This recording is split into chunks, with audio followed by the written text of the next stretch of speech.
கடலில் இருந்துதான் 150 ஆண்டுகளுக்கு முன்பு ஒரு செல் உயிரி நீங்கள் படித்திருப்பீர்கள். இதை பிரசவித்த நம் தாய் கடல். அதனால்தான் அவள் கடல் அம்மா. உலக உயிரில் முதல்ல பிரசவித்த தாய் அவதான்.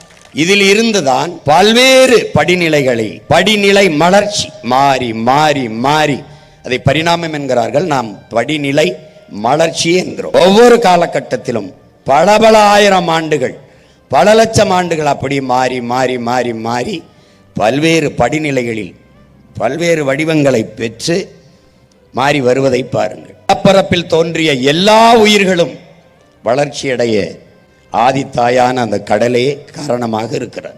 அடுத்த நிலை, இதைத்தான் நாம் படிநிலை பாய்ச்சல் என்கிற. உலகில் இத்தனை உயிரினங்கள், எல்லா உயிரினங்களுக்கும் குரல் வளை இருக்கிறது. ஆனால் மனிதனுக்கு மட்டும்தான் இந்த குரல் வளை பேசும் ஆற்றலை பெறுகிறது.